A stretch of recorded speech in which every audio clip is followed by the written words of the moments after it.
Praise the Lord. മനുഷ്യൻ്റെ ജീവിതത്തിലെ ഏറ്റവും പ്രയാസമേറിയ ഒരു സമയഘട്ടം അവൻ്റെ മനസ്സും അവൻ്റെ ആത്മാവും അവനെ കുറ്റം വിധിക്കുന്ന വേളകളിലാണ്. നമുക്കറിയാം, നാം ഇച്ഛാഭംഗമുണ്ടാകുമ്പോൾ, ഇല്ലായെങ്കിൽ നാം ഇച്ഛിക്കുന്ന കാര്യങ്ങൾ നമുക്ക് ലഭ്യമാകുന്നില്ല, നമുക്ക് വേണ്ട അംഗീകാരം കിട്ടുന്നില്ല, നാം മനുഷ്യരുടെ മുൻപിൽ ലജ്ജിതരാകേണ്ട ചില സാഹചര്യങ്ങളെ നമുക്ക് അഭിമുഖീകരിക്കേണ്ടി വരുന്നു, തോൽവി നാം സ്വയം ഏറ്റെടുക്കേണ്ടി വരുന്നു, ആര് നമുക്കില്ല എന്നുള്ളതായ ഒരു കാലഘട്ടത്തിലേക്ക് വഴുതി വീഴുകയാണോ എന്ന് നമ്മുടെ ഹൃദയവും മനസ്സും ആത്മാവും ഒക്കെ നമ്മെ കുറ്റം വിധിക്കുന്ന ഒരു വേളയുണ്ട്. ആ വേളയിൽ മനുഷ്യൻ മറ്റാരോടും സംസാരിക്കാതെ അവനോട് തന്നെ സംസാരിക്കും. ഭക്തന്മാർ അവരോട് തന്നെ അവൻ്റെ ഹൃദയത്തെ ശക്തിപ്പെടുത്തുവാൻ ദൈവത്തിലുള്ള ആശ്രയത്തെക്കുറിച്ച് അവനോട് തന്നെ സംസാരിക്കും. അങ്ങനെ സംസാരിക്കുവാൻ നമുക്ക് സാധിക്കുന്നില്ല എങ്കിൽ നമ്മുടെ മനസ്സിൻ്റെ പിരിമുറുക്കത്തിന് നമ്മൾ അടിമയായിപ്പോകും. മനസ്സിലെ ഭാരം നമ്മെ അടിമയാക്കും. അത് പിന്നെ ആ മനസ്സിലെ ഭാരം ഇച്ഛിക്കുന്നത് പോലെ നാം ചലിക്കേണ്ടി വരും.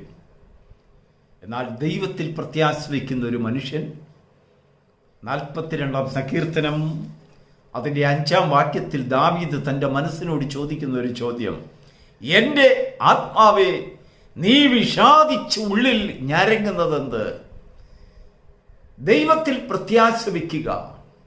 അവൻ എൻ്റെ മുഖപ്രകാശ രക്ഷയും എൻ്റെ ദൈവവും ആകുന്നു എന്നിങ്ങനെ ഞാൻ ഇനിയും പറഞ്ഞുകൊണ്ടിരിക്കും, ഇനിയും അവനെ സ്തുതിക്കും. Praise the Lord. ഒരു നിശ്ചയദാർഢ്യം, മറ്റുള്ളവരെ കാണിക്കാനല്ല, തൻ്റെ മനസ്സിനെ തന്നെ.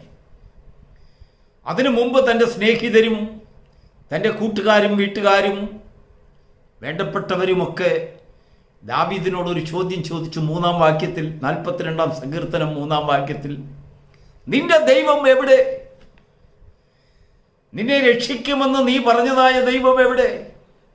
നിന്നെ സഹായിക്കുമെന്ന് നീ പറഞ്ഞ ദൈവം എവിടെ എന്ന ആ ചോദ്യത്തിന് മുൻപിൽ താൻ പറയുകയാണ്, ഞാൻ ആ ചോദ്യം കേട്ടപ്പോൾ എൻ്റെ കണ്ണുനീർ രാവും പകലും എനിക്ക് ആഹാരമായി തീർന്നു.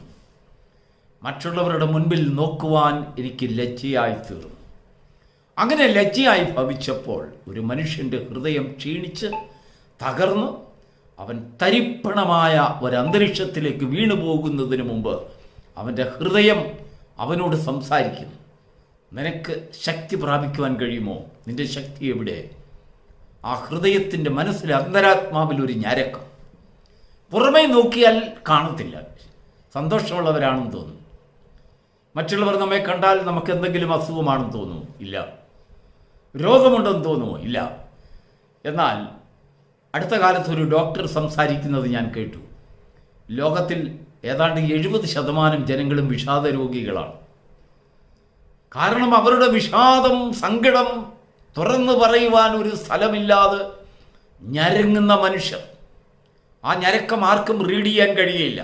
ഒരിക്കൽ ഹന്ന എന്ന് പറയുന്ന ഒരു സ്ത്രീ ദൈവാലയത്തിൽ ചെന്നിരുന്നു കൊണ്ട് അവൾ ഞരങ്ങി ഞരങ്ങി ഞരങ്ങി ദൈവത്തിൻ്റെ സന്നിധിയിൽ അവൾ ഞരങ്ങുകയാണ്. അവളുടെ ഞരക്കം കണ്ടുകൊണ്ട് അവിടുത്തെ മഹാപുരോഹിതൻ അയാൾ വിചാരിച്ചു, ജനങ്ങളെല്ലാം ആരാധന കഴിഞ്ഞു പോയല്ലോ, ഈ സ്ത്രീ മാത്രം ആലയത്തിൻ്റെ ഒരു കോണിലിരുന്നും കൊണ്ട് ഇങ്ങനെ വിഷമിക്കുന്നത് എന്താണ്?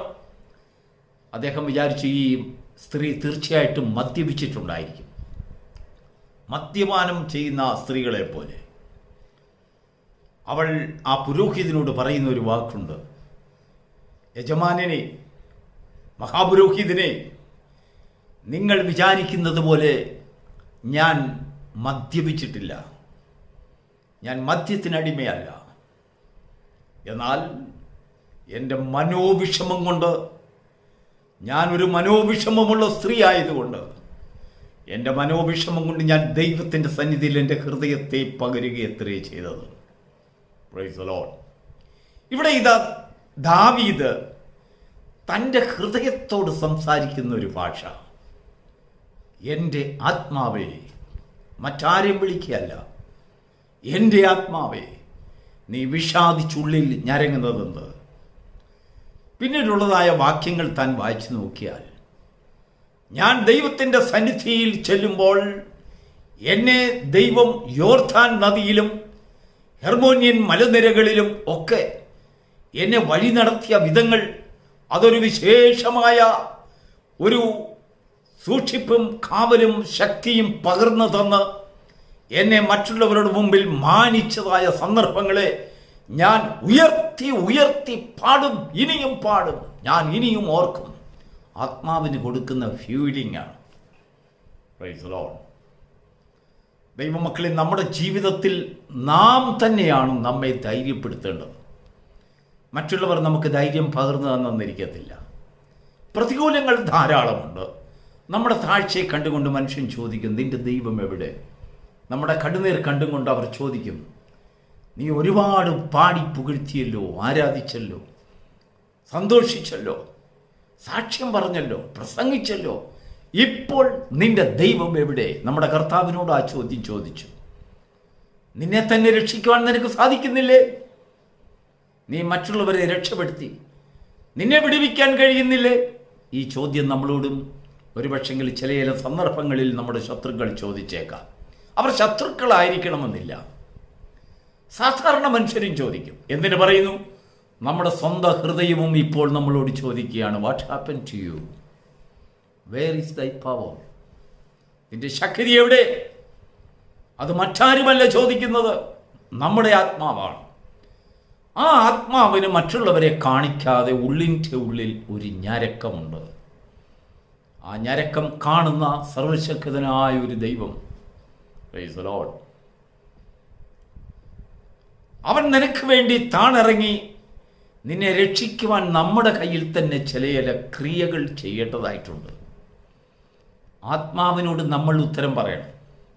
നമ്മുടെ ആത്മാവ് നമ്മെ കുറ്റം വിധിക്കുമ്പോൾ ഏകാഗ്രമായി ഒരു സ്ഥാനത്ത് ചെന്നിരുന്നു കൊണ്ട് നമ്മുടെ ആത്മാവിനോട് നമ്മൾ സമാധാനം പറയണം. അവനോട് ചോദ്യം ചോദിക്കണം, അല്ലയോ ആത്മാവേ, നീ എന്നെ കുറ്റം വിധിക്കുന്നല്ലോ, എൻ്റെ ശക്തി എവിടെ പോയെന്ന് നീ ചോദിക്കുന്നില്ലേ? എൻ്റെ ബലവും ധൈര്യവും എവിടെയാണ് നഷ്ടപ്പെട്ടതെന്ന് നീ ചോദിക്കുന്നില്ലേ? അതിൻ്റെ ഉത്തരം ഇതാ, അവനോട് ചോദിക്കണം, എൻ്റെ ആത്മാവെ, നീ വിഷാദിച്ചുള്ളിൽ ഞരങ്ങുന്നതെന്ത്? നീ എന്നോടൊപ്പം ധൈര്യമായിരിക്കാത്തതെന്ത്? ഈ ആത്മാവ് ചോദിക്കുന്ന ചോദ്യത്തിനും ഞരക്കത്തിനും നാം അടിമപ്പെട്ടു പോയാൽ ആ ജീവിതത്തിൽ ഉയർത്തെഴുന്നേൽക്കാൻ സാധ്യമല്ല. അങ്ങനെയാണ് ചിലരൊക്കെ ആത്മഹത്യക്ക് മുതിരുന്നത്, ഓടിപ്പോക്കിന് മുതിരുന്നത്, ലജ്ജിതരായി പുറപ്പെട്ടു പോകും. യെസ്, ഈ അടുത്ത കാലത്ത് ഞാൻ ന്യൂസ് പേപ്പറിൽ വായിക്കുകയുണ്ടായി, അസമിൽ അല്ലെങ്കിൽ വടക്കേ ഇന്ത്യയിലുള്ള ഒരു കടുവയുടെ ചരിത്രം. ചില കടുവകൾ അവരുടെ കൂട്ടുകാരുമായിട്ട് ഏറ്റുമുട്ടി പരാജിതരായാൽ, പരാജിതം ഏറ്റുവാങ്ങിയ ലജ്ജ കൂട്ടുകാരുടെ മുമ്പിൽ ധരിപ്പിക്കുവാൻ, പ്രദർശിപ്പിക്കുവാൻ തൻ്റെ ഇടമില്ലാത്തത് കൊണ്ട് 800 കിലോമീറ്ററൊക്കെ സഞ്ചരിച്ച് വേറെ വനങ്ങളിലേക്ക്, വേറെ സംസ്ഥാനങ്ങളിലേക്ക് കയറിപ്പോകും. നോക്കൂ, ഒരു വന്യജീവിക്ക് ഇത്രമാത്രം അപമാനകരമായ ഒരു മനസ്ഥിതി ഉണ്ടെങ്കിൽ മനുഷ്യന് അത്രമാത്രം. മനുഷ്യൻ്റെ മനസ്സ്, അവൻ്റെ ഹൃദയത്തോട് ചിലപ്പോൾ പോരാട്ടം തുടങ്ങും. നമ്മെ ഏറ്റവും കൂടുതൽ പ്രതിസന്ധിയിലാക്കുന്നത് മറ്റുള്ളവരല്ല, നമ്മുടെ ഹൃദയമാണ്, നമ്മുടെ മനസ്സാണ്. നമ്മുടെ മനസ്സിനെ നാം ധൈര്യപ്പെടുത്തേണ്ട ഉത്തരവാദിത്വം ദൈവം ആ ജ്ഞാനം തന്നിട്ടുണ്ട്. ഒരു ഭക്തന് മാത്രമേ ആ ജ്ഞാനം ലഭിക്കുകയുള്ളൂ. എങ്ങനെയാണ് ആ ജ്ഞാനം ഉപയോഗിക്കേണ്ടത്? ആത്മാവിനെ ഓർപ്പിക്കണം. ഇന്ന സ്ഥലങ്ങളിൽ, ഹെർമോന്യൻ മലനിരകളിൽ, യോർദാന്റെ വൻകാട്ടിൽ, കവിഞ്ഞൊഴുകുന്ന യോർദാന്റെ ആ വെള്ളച്ചാട്ടത്തിന് മുൻപിൽ ആർക്കും നീന്തി കയറുവാൻ സാധ്യമല്ലാത്തിടത്ത്, മരുഭൂമിയിൽ നിന്ന് ആ വാഗ്ദത്ത ദേശത്തേക്കുള്ള പ്രവേശന ദ്വാരത്തിങ്കൽ ദൈവം നിനക്ക് വേണ്ടി ചെയ്ത അത്ഭുതങ്ങളുടെ ആ വലിയ വിവരം നിന്റെ ആത്മാവിനെ ഓർപ്പിച്ച് ധൈര്യപ്പെടുത്തുവാൻ നിനക്ക് സാധിക്കുന്നുണ്ടെങ്കിൽ ആത്മബലം നമ്മിൽ വർദ്ധിക്കും. എത്ര ശക്തി ക്ഷയിച്ചവനും ദൈവസന്നിധിയിൽ ഒരു ശക്തി പ്രാപിക്കുന്ന ഒരു അനുഭവം ഉണ്ടാകും. അങ്ങനെയുള്ളവരെ ശക്തീകരിക്കുവാൻ ദൈവം തന്റെ ദൂതന്മാരെ അയക്കും. Praise the Lord.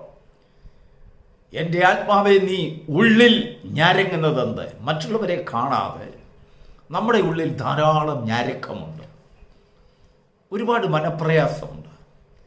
ചെറിയ കാര്യം മുതൽ വലിയ കാര്യങ്ങളിൽ വരെ ഞരക്കം. ആരോട് പറയാൻ? പറഞ്ഞിട്ടെന്ത് കാര്യം? ആര് കേൾക്കാൻ? കേട്ടിട്ടെന്ത് കാര്യം? ആരെന്ത് ചെയ്യാൻ? അവർക്ക് എന്ത് ചെയ്യാൻ കഴിയും? ഇല്ല. അവരൊക്കെ പരാജിതരാകുന്ന ഒരു സ്ഥാനത്ത് നമ്മെ ധൈര്യപ്പെടുത്തുവാൻ നമ്മുടെ മനസ്സിന് കഴിയും, നമ്മുടെ ആത്മാവിന് കഴിയും, നമ്മുടെ ധൈര്യത്തിന് കഴിയും, നമ്മുടെ മനസ്സാക്ഷിക്ക് കഴിയും. അതാണ് ഏറ്റവും ശക്തിമത്തമായ ഒരു വലിയ പിൻബലം ദൈവം മനുഷ്യനിൽ സൃഷ്ടിച്ചിട്ടുള്ളത്. മനുഷ്യൻ്റെ മനസ്സവനെ ഒരു മനുഷ്യനെ ധൈര്യപ്പെടുത്തുന്നുണ്ടെങ്കിൽ ആ ധൈര്യത്തിന് മുൻപിൽ ഒരു ശക്തിക്കും പിടിച്ചു നിൽക്കുവാൻ കഴിയുകയില്ല, ഒരായുധത്തിനും പിടിച്ചു നിൽക്കുവാൻ കഴിയുകയില്ല. ഒരിക്കൽ ഈ കരാട്ട പഠിക്കുന്നവർ അവരൊരു അഭ്യസനം നടത്തുന്നത് ഞാൻ കണ്ടു. ചില ഇഷ്ടികകൾ അടുക്കി വെച്ചതിന് ശേഷം അതിന്മേൽ കോൺസെൻട്രേറ്റ് ചെയ്ത് നോക്കിക്കൊണ്ട് ഒരു കൈ കൊണ്ട് വെട്ടി അതിനെ എല്ലാം മുറിക്കുന്ന ഒരു കാഴ്ച കണ്ടു. അതിൻ്റെ ഉള്ളിൽ അതറിയാവുന്ന ഒരു വ്യക്തിയോട് ഞാൻ ചോദിച്ചു, ഇതിന് നിങ്ങളെ ബലപ്പെടുത്തുന്നത് ആരാണ്? അവർ പറയുകയാണ്, നമ്മുടെ കോൺസെൻട്രേഷൻ മൈൻഡ്. ഈ ഇഷ്ടിക നമ്മുടെ ബലത്തിൻ്റെ മുൻപിൽ ഒന്നുമില്ല എന്ന് നമ്മുടെ മനസ്സിനോട് നമ്മൾ മന്ത്രിക്കുവാൻ എത്ര ശക്തി നമുക്ക് കഴിയുമോ, എത്ര ഉച്ചത്തിൽ നമ്മുടെ മനസ്സിനെ അത് ധരിപ്പിക്കുവാൻ നമുക്ക് സാധിക്കുന്നുണ്ടെങ്കിൽ അത് നമ്മളെക്കൊണ്ട് സാധിക്കും. ഇല്ല എങ്കിൽ അത് കാണുന്ന ഉടനെ തന്നെ നമ്മുടെ ആത്മാവ് പറയും, പറ്റില്ല, നമ്മളെക്കൊണ്ട് അത് തരണം ചെയ്യാൻ കഴിയുകയില്ല. ഒരിക്കൽ ഒരു വ്യക്തി ഒരു ചെറിയ തോടിൻ്റെ അടുത്ത് ചെന്ന് ഒരു കന്നുകാലി ഒരു പശുവിനെ പിടിച്ചുകൊണ്ട് വരികയായിരുന്നു. ആ തോട് കിടക്കുന്നതിന് ആ തോടിൻ്റെ വീതിക്ക് ഒരു ശകലം, സാധാരണ ഒരു മനുഷ്യൻ ഒറ്റച്ചാട്ടത്തിൽ അങ്ങേപ്പുറം കിടക്കും. എന്നാൽ ആ പശുവിനെ എടുത്ത് ആ കയറിൽ പിടിച്ചും കൊണ്ട് ആ തോടിൻ്റെ അരികിൽ വന്നപ്പോൾ ആദ്യം ആ പശു പുറകോട്ടൊന്ന് വലിഞ്ഞു. അതിനുശേഷം ആ പശുവിന് മനസ്സിലായി അതിന് ചാടിക്കടക്കാൻ കഴിയുകയില്ല. അതിനുശേഷം ആ പശു അങ്ങോട്ടും ഇങ്ങോട്ടും ഒന്ന് നടന്നിട്ട് അതിൻ്റെ വീതിയെക്കുറിച്ചൊരു കാൽക്കുലേഷൻ നടത്തി. അതിനുശേഷം അത്ഭുതകരമായിട്ട് ഒരൊറ്റ ചാട്ടത്തിന് ഇക്കരെ കിടക്കുന്നത് കണ്ടു. അതിൻ്റെ ആഴത്തെയും അതിൻ്റെ വീതിയെയും എല്ലാം നന്നായി മനസ്സിലാക്കിയതിന് ശേഷം ആ പശു ഒരു മൃഗമാണെങ്കിലും അതിൻ്റെ ഹൃദയത്തോട് ഒരു ധൈര്യം പകരുന്ന കാഴ്ച. ഇതുപോലെയാണ് നമ്മുടെ ജീവിതത്തിൽ. നമ്മുടെ ജീവിതത്തിൽ ഏത് തകർച്ചയെ നേരിടുവാൻ ദൈവസന്നിധിയിൽ നമ്മുടെ ഹൃദയത്തെ പകരുവാൻ നമുക്ക് സാധിക്കുന്നുണ്ടെങ്കിൽ ഏത് ഞരക്കത്തെയും വിഷാദങ്ങളെയും നമുക്ക് തരണം ചെയ്യുവാൻ കഴിയും, അതിനെ അതിജീവിക്കുവാൻ കഴിയുമെന്ന് ദൈവം നമ്മെ നടത്തിയതായ പ്രതിസന്ധികളുടെ മധ്യത്തിൽ അവൻ നമ്മളെ നടത്തിയത് എപ്രകാരമെന്ന് നമ്മുടെ മനസ്സിനെ ഓർപ്പിക്കുവാൻ നമുക്ക് ദൈവസന്നിധിയിൽ സാധിക്കുന്നുണ്ടെങ്കിൽ അതാണ് നമ്മുടെ ജയം, നമ്മുടെ ആശ്രയം. അങ്ങനെയുള്ള മനുഷ്യരുടെ മുൻപിൽ ഒരു പ്രതിരോധികൾക്കും അല്ലെങ്കിൽ ഒരു ശത്രുക്കൾക്കും പിടിച്ചു നിൽക്കുവാൻ കഴിയില്ല. അവരെ ബലവാന്മാരെന്ന് ദൈവം കാണുന്നു, ശക്തിമാന്മാരെന്ന് കാണുന്നു, ഭക്തന്മാരെന്ന് കാണുന്നു. അവരിൽ കൂടെ ദൈവം അത്ഭുതം പ്രവർത്തിക്കും. ഈ പ്രഭാതം പ്രതികൂലങ്ങളെ തരണം ചെയ്യുവാൻ, വിഷാദങ്ങളെ, പ്രതിസന്ധികളെ, അപമാനങ്ങളെ, ഇല്ലായ്മകളെ, ഇച്ഛാഭംഗങ്ങളെ നേരിടുവാൻ തിരുവചനം നിന്നെ ധൈര്യപ്പെടുത്തട്ടെ, സഹായിക്കുമാറാകട്ടെ, ശക്തിപ്പെടുത്തട്ടെ. God bless U.